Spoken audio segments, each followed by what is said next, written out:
The smell started as something small, barely there, almost easy to ignore. If you walked past quickly, you might have blamed it on an open trash can, an old sock, or something left in the hallway too long. But the thing about strange smells is that they grow. They slip into corners, cling to walls, and whisper for attention.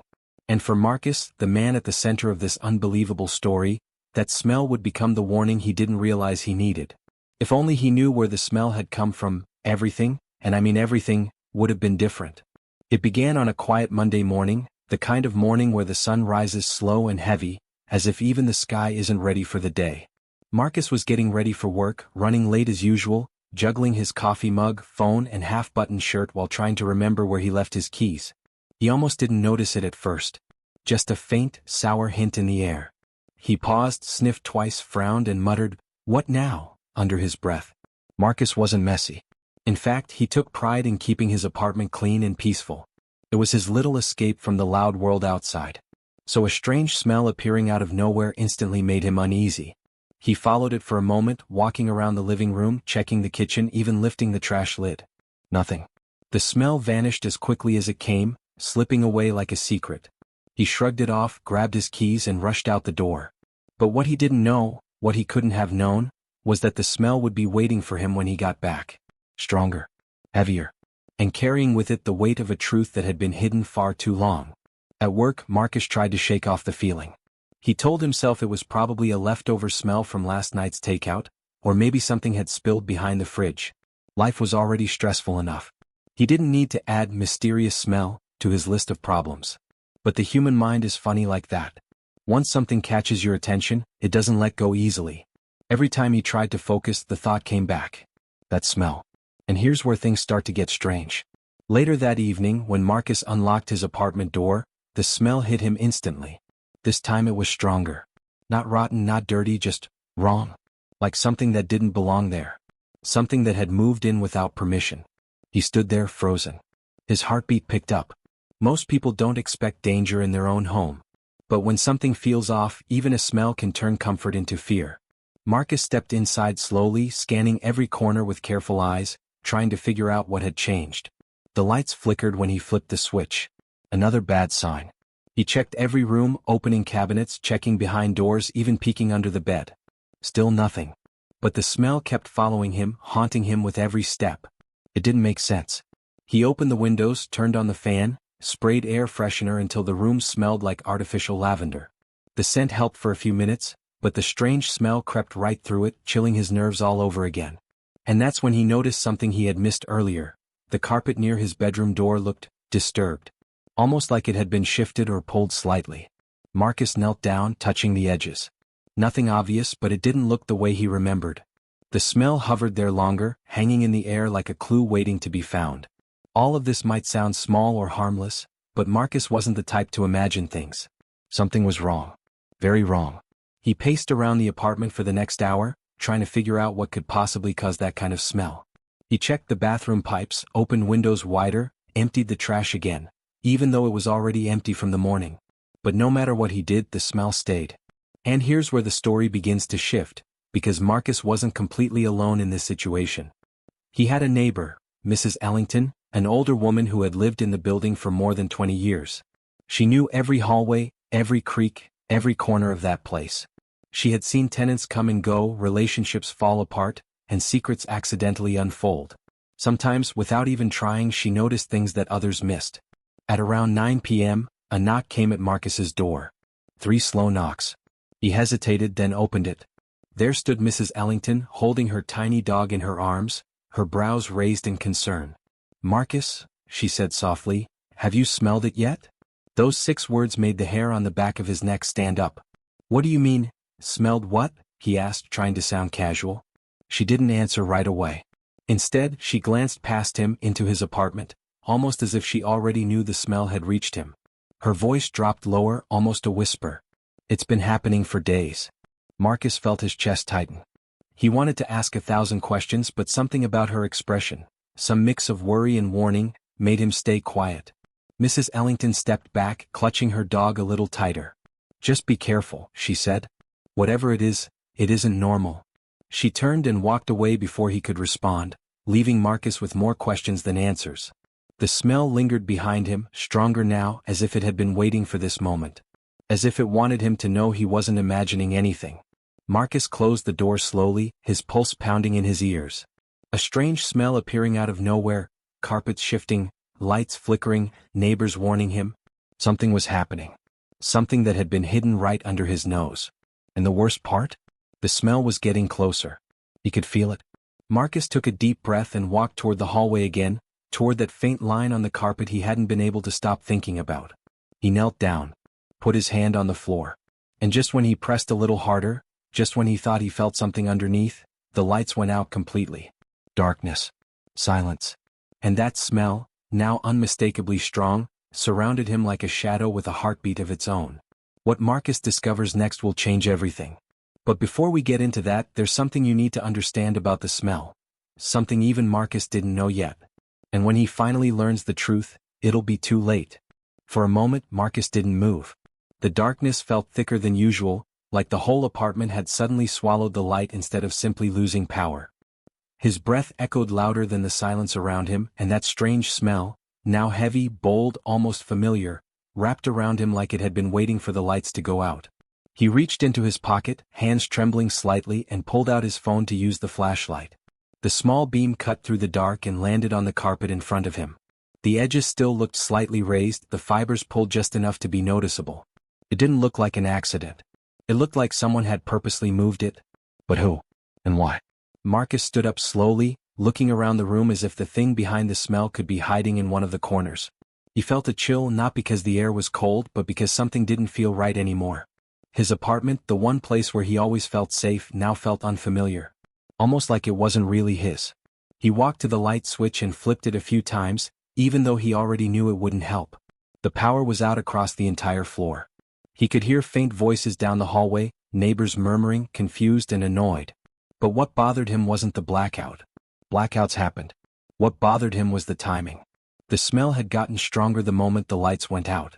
Trying to shake off the thought, Marcus stepped back into the living room and sat on the couch. He needed to calm down, think, understand. But his mind kept going back to something Mrs. Ellington had said earlier. Her voice echoed in his head, "It's been happening for days." What did she mean by that? What exactly had been happening? And why had she said it like she was afraid of the answer? Marcus leaned back, staring at the ceiling, though he couldn't see anything in the dark. He thought back over the past week. Had he missed something? Had there been signs before the smell became obvious? Little things? Now that he tried to remember, there had been moments. Small moments he had brushed off because life was busy. A drawer that wasn't fully closed when he was sure he'd shut it. His keys not being where he thought he'd left them. A faint thud he heard last Thursday night that he told himself was just someone closing a door upstairs. None of these things seemed important at the time, but now, they didn't feel random anymore. He grabbed a blanket, not because he was cold but because the familiar weight helped him feel grounded. And as he sat there, thinking, a question crept into his mind, a question he didn't like at all. What if someone had been inside his apartment when he wasn't there? The thought made him sit up straight. He had a security lock. He always made sure to double-check it. No signs of forced entry. No broken windows. Everything looked normal, except for the carpet. The carpet that wasn't pulled up by mistake. The flashlight in his hand beeped as the battery warning popped up. Perfect timing, he thought. He needed to plug it in, but without power that wouldn't do any good. He sighed and stood up, deciding to at least look around one more time. He started with the kitchen. The counters were clean, dishes stacked neatly, nothing out of place. But the smell still lingered. Not strong, just present, like it was following him from room to room. He checked the bathroom next. Towels were dry, no leaks, no signs of anything unusual. But when he opened the cabinet under the sink, something caught his eye. A small, thin line of dust had been disturbed. Not much, just enough to suggest that something, or someone, had brushed against it. He stared at it, a strange calm washing over him as if his mind was trying to make sense of something it didn't want to understand. He touched the edge of the cabinet door. It felt slightly warm. Warmer than it should have been. He closed it slowly. There was more to this. A lot more. The faint smell crept back into his nose again, almost like it was reminding him it hadn't left.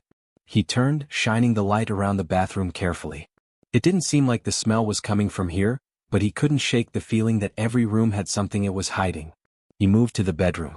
The moment he stepped inside, the smell grew stronger, not overwhelming but definitely centered here more than anywhere else. Marcus scanned the room with slow movements, the beam of light sweeping across the bed, the dresser, the closet door. He paused at the closet. He didn't want to open it. And that alone scared him because he didn't know why he felt that way. It was just a closet. His closet. A place filled with his clothes and old boxes and nothing else. But the smell was strongest near it. He took a deep breath, walked over and rested his hand on the handle. His heart thudded loudly in his chest, heavy and uneven. With a slow movement he pulled the door open. Nothing. Just clothes hanging on the rod, shoes on the floor, a couple of storage containers stacked neatly. Nothing out of the ordinary. The smell wasn't coming from the closet after all. But something else was. A gentle, hollow tapping sound. Marcus froze, listening carefully. The tapping came from behind the wall. Soft, slow, like something knocking from the other side. He stepped closer, placing his ear against the wall. The tapping continued, steady, spaced out, almost like a pattern. He pulled back, confused and uneasy. What could be behind the wall? The apartment next door was empty. The tenant had moved out a month ago, and the landlord hadn't brought in anyone new yet. Marcus remembered the moving truck, the boxes, the quiet goodbye the man had given before leaving. So no one lived there. Which meant no one should be knocking. He backed away slowly, almost tripping on the edge of the carpet. His breathing got tight again. His mind raced with possibilities, none of them making sense. He needed answers, but everything around him was giving him more questions. And then, like someone flipping a switch, the tapping suddenly stopped. The smell, however, grew thicker. Marcus stepped back into the hallway, trying to distance himself from whatever was on the other side of that bedroom wall. His phone flashlight flickered once, twice, then steadied again. He checked the time. It was later than he thought, almost 11 p.m. He needed help. Or at least someone to talk to who might understand what was going on. For a second he considered going to Mrs. Ellington. She seemed to know something she wasn't saying. But what if he was overthinking? What if he walked over there and ended up looking ridiculous? Worse, what if she told him more things he didn't want to hear? His thoughts were interrupted by a noise. A soft, dragging sound. This time it wasn't coming from the wall. It was coming from under the floor. Marcus's heart clenched. He turned slowly, the flashlight trembling in his hand. The dragging sound faded, then returned, almost like something shifting beneath him. He felt the floor vibrate, barely but enough to sense it.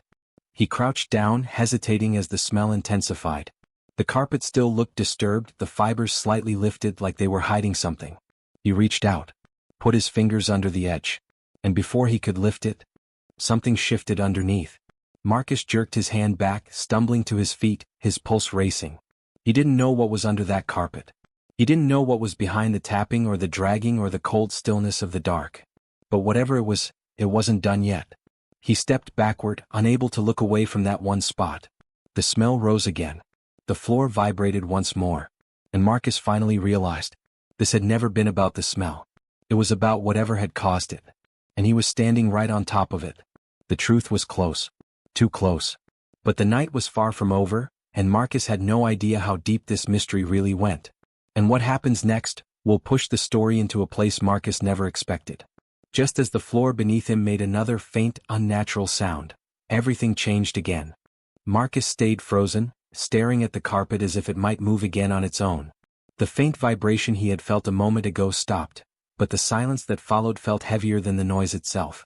He backed up until he hit the hallway wall, his breathing uneven and shallow. His apartment had never felt small before, but now every shadow, every corner, every inch of the place felt too close, too narrow, like the walls were listening. He needed space. Anything. Still gripping his phone, he stepped toward the door, but halfway across the living room he stopped. Leaving meant walking past that carpeted area. His brain told him it was fine, that he was just scaring himself, but his feet refused to move. Eventually he forced himself forward, taking a wide step around the spot like someone avoiding a puddle that might swallow them whole. Once he reached the front door, he unlocked it quickly and stepped into the hallway. The building's corridor was dim but not completely dark. Emergency lights cast a soft glow, flickering just enough to make the shadows dance. He closed his door behind him, the click sounding louder than usual, almost echoing. He stood there for a moment, trying to steady his heartbeat. He needed answers, and he knew exactly who might have them. Even though part of him didn't want to bother her this late, he turned and walked toward Mrs. Ellington's apartment.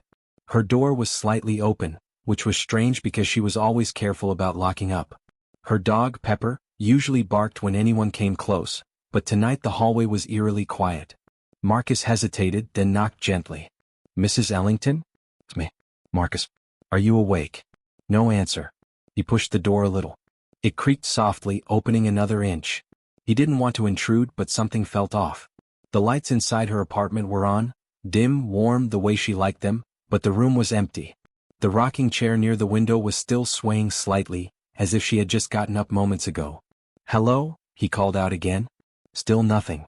Pepper's leash was hanging on the hook by the door, but the dog was nowhere to be seen. Marcus stepped inside carefully, calling her name again. A faint rustling noise came from the kitchen, and he tensed up.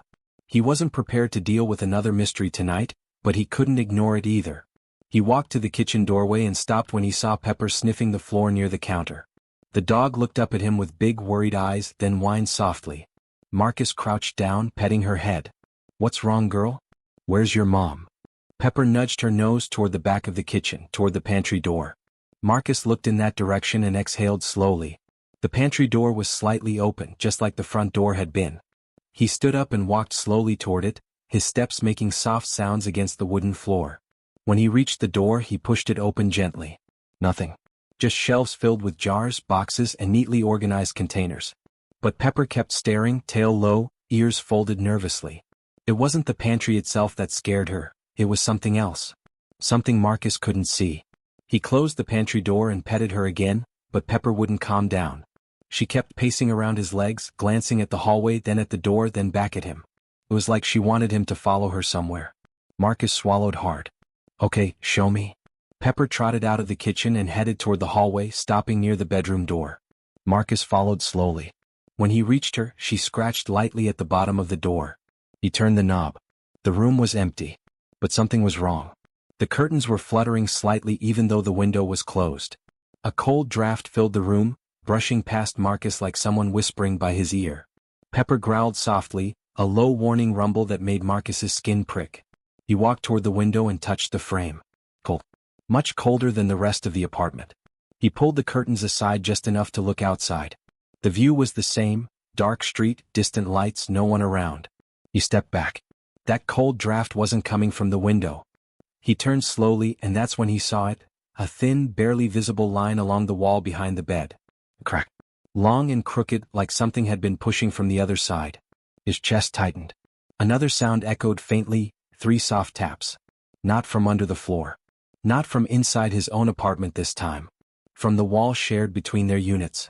Marcus stumbled back, bumping into the dresser. Pepper barked once, loud and sharp, then hid behind his leg. The taps came again, slower, heavier, like someone, or something, was trying to get through. His mind spun with questions. Was this connected to the smell in his apartment? To the shifting carpet? To the tapping behind his own wall? He needed answers, and quickly. He called out, "Mrs. Ellington?" even though he knew she wasn't there. His voice cracked slightly. The silence that answered him was thick and heavy. He scooped Pepper into his arms and hurried out of the room, shutting the door behind him without even thinking. When he reached the living room, he set Pepper down and took out his phone. He needed to call someone. Anyone. Maybe the building manager. Maybe the police. Maybe a friend. But when he tapped on the screen, nothing happened. His phone had died. Pepper whimpered. Marcus ran a hand across his face, trying to think clearly. He couldn't stay here. Not with the tapping. Not with the cold. Not with the crack that hadn't been there before. He picked Pepper up again and stepped out into the hallway, closing the door behind him. He planned to take her to his apartment, but halfway down the hall he froze. The smell was here too. Faint but present. Seeping into the hallway air like a quiet warning. He tightened his grip on Pepper and rushed toward his own door. When he reached it, he paused again. The smell was strongest right at the entrance, almost like it was drifting from underneath the doorframe. His stomach sank. He opened the door slowly. His apartment was dark, but something had changed. He could feel it before he could see it. Pepper growled in his arms, a deep, frightened sound that made his heart race. Marcus lifted his phone, forgetting it was dead, then cursed under his breath. He turned on the flashlight near the door instead, a small emergency light he kept plugged in. The soft glow spread across the floor. And that's when he noticed it. The carpet. The part that had been slightly lifted before, was now raised higher. Just an inch, maybe 2. Like something underneath had pushed up harder. Marcus took a step back. Pepper barked sharply. And then, a soft, slow, unmistakable scraping sound rose from under the floor.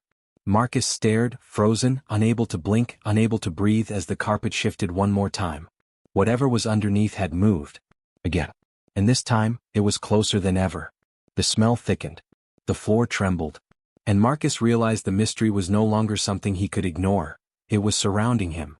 Watching him. Marcus didn't move. He couldn't.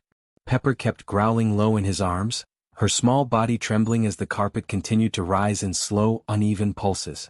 Every sound in the apartment felt amplified, the soft hum of the emergency light, the creak of the floor under his shifting weight, and the steady, chilling scrape coming from beneath the surface.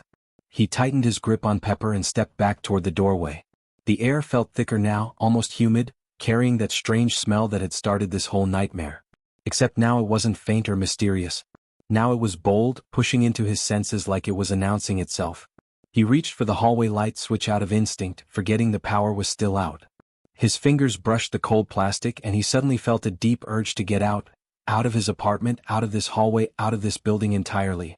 But fear is a strange thing. It pushes you forward and pins you in place at the same time. And right now it pinned him. Another shift beneath the carpet made him flinch. It wasn't just something moving anymore. It felt like something pressing upward. Steady, intentional, growing stronger. He swallowed hard, trying to control the shaking in his hands. Pepper barked again, louder this time, and the scraping under the carpet stopped abruptly. The sudden silence was even worse. Marcus took a slow breath and looked around the room as if expecting someone to step out from behind the couch or the kitchen counter. But the apartment was empty.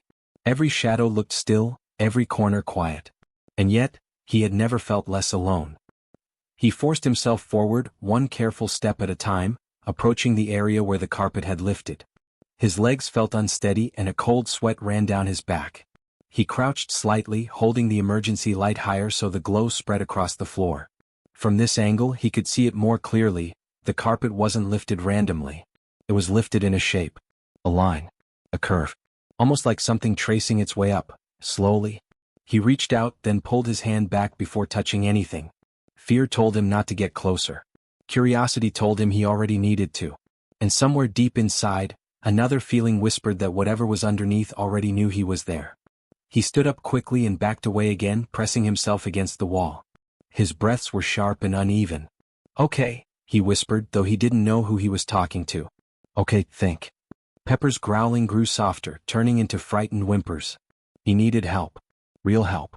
Not guesses, not theories. Someone who could actually figure out what was happening under his apartment floor. He rushed toward the door, but when he reached it, something made him stop. The hallway was no longer silent.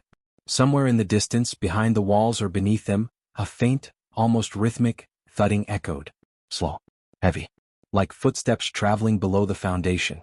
Marcus felt the vibrations through the floor, subtle but unmistakable. He stepped back inside and closed the door, not knowing why he felt safer inside the apartment when the danger itself seemed to be coming from within it. But something about the hallway felt wrong now too. The smell followed him there. The sounds too. He set Pepper down carefully and she ran straight to the couch, tail tucked, hiding behind a pillow. Marcus looked around the room again, trying to make sense of how everything could feel normal and completely wrong at the same time. He forced himself to return to the spot where the carpet had risen earlier. The emergency light flickered slightly, casting shaky shadows across the living room. Marcus crouched again, moving as close as he dared. The carpet had settled back down. Perfectly flat. As if nothing had been moving under it at all. His chest tightened. No, it was here, he whispered to himself. I saw it. But the floor didn't care what he saw. The smell didn't care either. He lifted the edge of the carpet again, slowly with 2 fingers. When he peeked under it, the floorboards were solid. Smooth. Nothing out of place. Nothing disturbed. No opening. No mark. Nothing that explained the movement. But when he ran his hand along the edges, he felt something, tiny, almost invisible to the eye, a thin seam where the boards met. He pressed gently and the faintest vibration answered him. Not from the wood. From below it. He stood up quickly and stepped away again. The air felt heavier by the second. His mind started racing with possibilities. Could an animal have gotten under the floorboards? But the scraping didn't sound like an animal. It was too deliberate. Too slow. Too aware. Could it be plumbing? Pipes shifting? But that wouldn't explain the tapping behind the walls earlier, or the cold draft in Mrs. Ellington's bedroom, or the crack that had appeared out of nowhere. And it definitely didn't explain the smell. It lingered now like a warning, drifting through the apartment in waves. Marcus pressed a hand against his forehead, trying to calm his racing thoughts. Every part of him wanted to believe this was something simple, something that could be fixed with a phone call and a maintenance visit. But deep down he knew better. Pepper suddenly barked sharply, her eyes fixed on the hallway that led to his bedroom. Marcus turned slowly, dread filling his chest. The tapping had returned. Soft at first. Then louder. 3 taps. Pause. 3 more. The exact same pattern from before. Marcus felt the hairs on his arms rise. He stepped toward the hallway, hesitant, his steps slow and careful. The emergency light flickered again, and the shadows seemed to stretch along the walls. He reached the doorway of his bedroom and stopped. The tapping wasn't coming from the wall anymore. It was coming from the floor. Directly under his feet. He backed up quickly, retreating into the living room, and Pepper bolted from behind the pillow, running toward him in fear. The thudding under the floor grew louder, more urgent, as though something was pushing upward faster now. The smell intensified with every vibration. Marcus grabbed Pepper protectively, holding her close. Every instinct inside him screamed to run, but his legs wouldn't obey. He watched, helpless, as the floor beneath the carpet started to shift again. Not an inch this time. Much more. The boards pressed upward slowly, bending, creaking under pressure. The shape underneath pushed higher, forming an outline. A deliberate outline. Marcus's heart pounded so violently he could barely hear anything else. He stepped backward, breath quick, arms tight around Pepper. The outline grew taller. Wider. The floor groaned as if something on the other side was tired of being hidden. Marcus stumbled back until he hit the wall, staring with wide, terrified eyes as the carpet rose again, slow, steady, unstoppable. Whatever was underneath was finally coming closer. Close enough to reach the surface. Close enough to break through. And Marcus could only watch, frozen, as the floor began to splinter.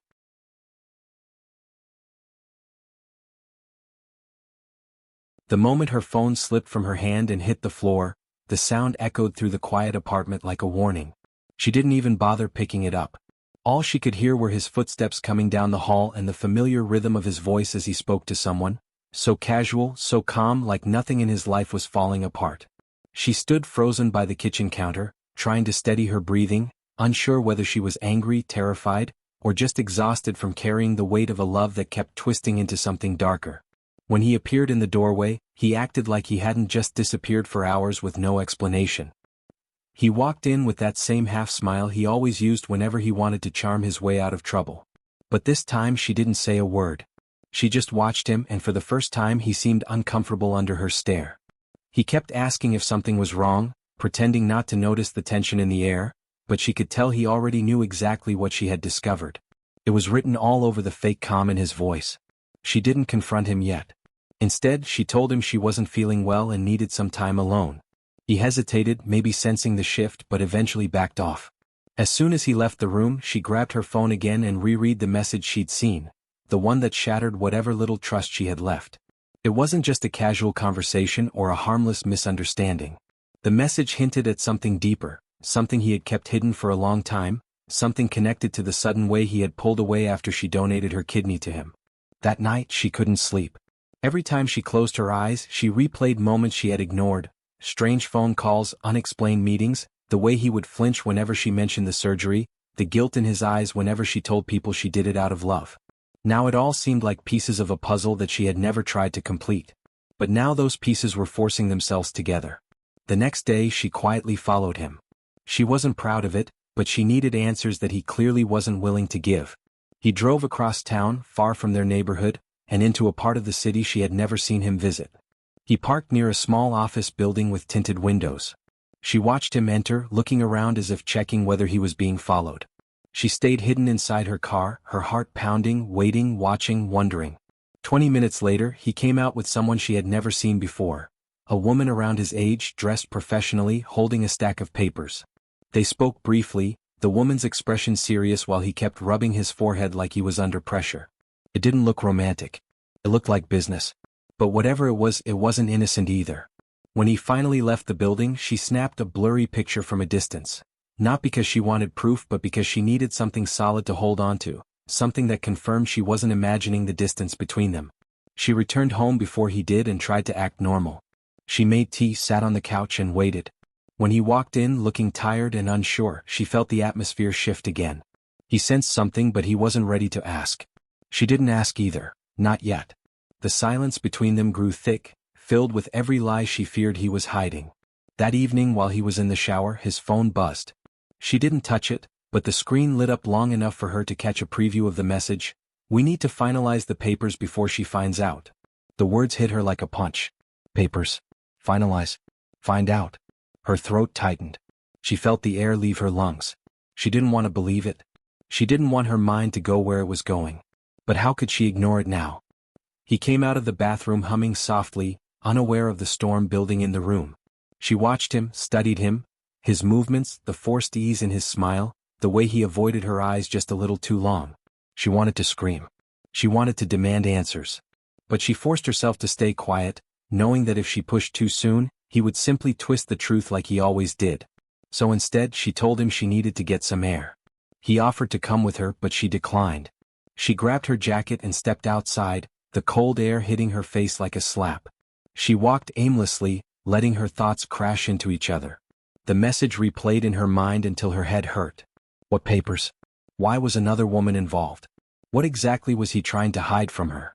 Minutes later her phone rang. It was an unknown number. She ignored it at first but it rang again. She finally answered, expecting a scam call, but instead, a soft, shaky voice whispered her name. She froze. The woman on the line said she had information. Information about him, about the surgery, about everything he had been hiding. Her voice trembled as she explained that she couldn't talk long because he had threatened her too, but she needed to warn her before things went too far. Her heart pounded, her palms sweating as she whispered, "Who are you? What are you talking about?" The woman hesitated, then said something that forced her breath to catch. "I'm the reason he needed the surgery, and the reason he's been lying to you." She felt the world tilt. Her chest tightened so hard she thought she might collapse right there on the sidewalk. Before she could ask anything else, the call ended. She stood alone in the dark, the city lights blurring as fear, confusion, and betrayal wrapped around her like a tightening rope. She didn't know who the woman was. She didn't know what connection she had to him. But one thing was clear now, the truth was much bigger, darker, and more tangled than she ever imagined. She stood there on the sidewalk long after the call ended, the phone still pressed to her ear even though the line had gone silent. Her mind raced with every possibility, every fear, every terrible scenario she never wanted to imagine. The woman's voice echoed in her head, especially that last line, "I'm the reason he needed the surgery." She couldn't go home, not yet. She needed answers, and this time she wasn't going to wait for him to tell another half-truth or twist another story. She called back the number but it went straight to voicemail. She tried again and again but no response. Finally, she gathered enough strength to return to the apartment. When she stepped inside, he was standing in the living room, like he had been pacing and waiting for her. The moment he saw her, he froze. Something in her eyes must have told him she knew more than he expected. He tried to speak first, but she cut him off and asked him directly about the woman, the papers, and the phone call. His face went pale and for a moment, it looked like he considered lying. But then he sank onto the couch, burying his face in his hands. He told her everything, not calmly, not with excuses, but with the heavy tone of someone who had finally run out of places to hide. He said the woman was his ex-girlfriend, someone he had been involved with before they met. They had broken up badly, and she had held on to resentment and financial leverage over him. A few months before he fell sick, he had borrowed money from her in desperation, thinking he could pay her back once he got back on his feet. But when their relationship ended, she demanded repayment, using old messages and documents to pressure him. When he collapsed and needed the kidney transplant, the stress had only gotten worse. After the surgery, she began threatening him again, reminding him he still owed her, and that if he didn't pay, she would expose private information he never wanted anyone to see. He wasn't cheating. He wasn't planning to leave. But he was drowning in fear and debt, and he had been trying to keep her out of it because he didn't want her to feel like the kidney donation had been wasted on someone like him, as he put it. Hearing all of this hit her in a strange way. Part of her felt relieved that it wasn't betrayal in the way she feared, but another part felt shattered that he had carried all this alone and chose secrecy over trust. She told him she would have helped him if he had been honest. She would have stood by him through anything.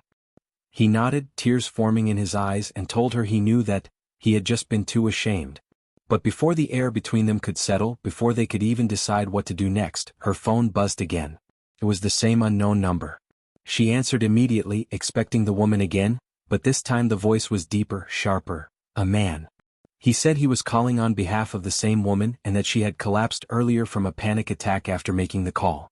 She had been taken to the hospital and insisted someone warn her about a document she had left behind in the office, the same building she had seen him visit. Apparently, the woman had been planning to expose everything, not to destroy him, but to protect herself from someone else who had been threatening her.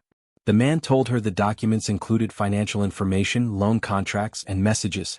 Yes, but also something else. Something neither of them could have predicted. Her name. Her signature. Her medical records. She felt her heart stop. She hadn't signed anything except the hospital papers related to the surgery. She asked the man to explain, but he refused over the phone. He said it was something she needed to see in person. She hung up slowly and looked at him. He looked just as confused as she was, insisting he had never touched her medical files or asked anyone to forge anything. But there was no time to debate. They rushed to the office building, their breaths tight and fast as they climbed the stairs to the unit she had seen him enter earlier. The door was unlocked, left open in a hurry. Inside they found stacks of papers on the desk. She sifted through them until she found it. A document with her name and signature authorizing the use of her medical ID for an insurance claim. A very large claim. Her stomach flipped. She didn't sign this. She never approved anything like it. She looked at him, fear and anger swirling together. He shook his head over and over, swearing he had no idea this existed. Then something else clicked. The ex wasn't threatening him. She was being threatened too. Someone else had been using both of their names to file fake medical and insurance claims, using the timing of his transplant as cover. Someone had access to their personal data, to their records, to everything. And that someone had forged her signature. Before she could process it, footsteps echoed from the hallway. A shadow moved past the glass panel of the door. She felt her breath catch as the figure stepped inside. It wasn't the ex. It was his older brother, the one who had disappeared from the family years ago, the one he barely talked about, the one who had always been involved in shady deals and debt. He looked at both of them calmly as if he had been expecting them. And with a cold smile he said, "I guess you finally found out." In that moment, everything snapped into place. The secret meetings, the pressure, the strange behavior, the forged signatures, the insurance fraud. His brother had orchestrated the entire thing behind the scenes, using both of them as convenient tools. The truth hit them with brutal clarity. But before they could react, before they could catch their breath or understand what the brother planned to do next, he stepped closer and said something that chilled her down to her bones. "You were never supposed to know. Not yet." And in that instant they realized the story wasn't ending here. The real danger was just beginning. The moment his brother stepped closer, everything in the room seemed to tighten. She could feel her heartbeat in her ears, loud and uneven, and when she glanced at him beside her, she saw the same tension in his shoulders. His brother looked almost calm, but there was something in his eyes that said he had crossed a line long before this night. He wasn't here to argue or explain. He was here to control whatever happened next. For a few seconds no one spoke. Then he finally broke the silence. He said he never intended for things to get this out of hand. He claimed he only needed a way to pay off old debts and that using their medical records was supposed to be simple and temporary. But then the surgery happened and the insurance claims became bigger, and before he knew it, everything spiraled. He said the ex-girlfriend only discovered the forged documents by accident, and that's why she panicked. He thought she would stay quiet because she still cared for him, but she didn't. And instead of getting honest, he started manipulating everyone involved. When he finished talking, he gave a shrug, almost like he expected them to understand, like this was all part of life and everyone just had to deal with it. But the truth was written clearly on both of their faces. They were done being pulled into other people's messes. She stepped forward before fear could stop her and told him they weren't covering for him anymore. She said the lies, the forged signature, the danger, it all had to end. Her voice shook a little, but she didn't look away. He laughed at first, a short dry sound like he didn't take her seriously. But when his brother stood beside her, something changed. For the first time she saw a flicker of uncertainty in his eyes. He tried to say they wouldn't dare turn him in, but she calmly picked up her phone and told him she had already taken pictures of every document in the room. It wasn't true, she hadn't had time, but the pause in his reaction told her he believed she might have. That small moment of hesitation was all they needed. When he moved toward her, his brother stepped in front of her. It wasn't dramatic, just steady and protective. His brother stared into his eyes and said he was done being scared of him. He said he had spent his entire life covering for him, forgiving him, explaining his behavior to others. But not anymore. This time he was choosing someone who had actually stood by him. Someone who had literally given up a part of herself just so he could live. The older brother froze at that, as if the truth finally hit him. Maybe he hadn't expected his younger brother to stand up for himself. Maybe he wasn't used to people calling his bluff. But whatever he planned next, he never got the chance.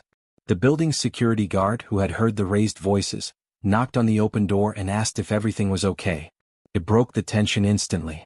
The older brother took a step back, muttered something under his breath, and brushed past the guard as he walked out. He didn't threaten them. He didn't try to grab anything. He just left like the weight of everything finally caught up with him. They decided not to chase him. Instead, they gathered the documents and drove straight to the police station. It took hours, statements, paperwork, more questions than either of them expected. But by sunrise, the weight that had been pressing on both of them for months finally lifted. The officers told them they had done the right thing and that the forged signatures and insurance fraud would be investigated immediately. They also contacted the woman who had called earlier to confirm her involvement and her cooperation. Everything that had been hidden in shadows for so long was finally being brought into light. When they finally left the station, the sky was soft and pink with morning. They stood outside for a moment, exhausted and overwhelmed, but also lighter than they had felt in a long time. He turned to her, eyes red but steady, and thanked her, not just for the kidney, not just for staying, but for pushing through everything even when it hurt. She told him she wasn't heroic. She was just someone who loved him and wanted the truth. And he said that was more than enough. The days that followed were slow but healing. The police reached out to confirm that an arrest warrant had been issued for his brother, though no one knew where he had gone. The ex-girlfriend sent a message apologizing for the panic and explaining that she had only ever wanted to protect herself, not hurt them.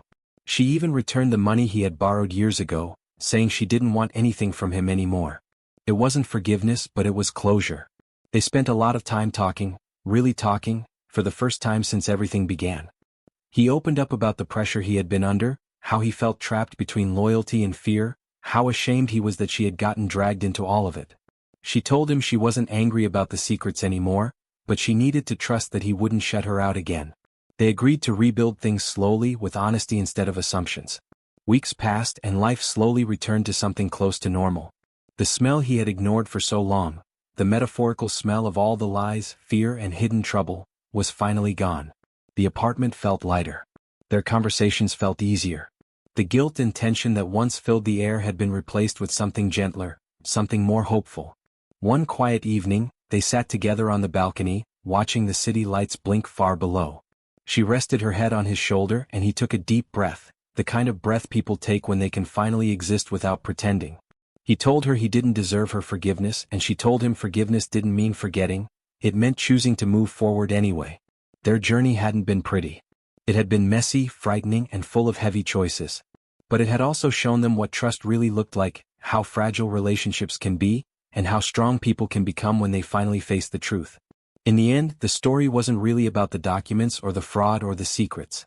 It was about learning that love can survive difficult things, but only when honesty becomes the foundation.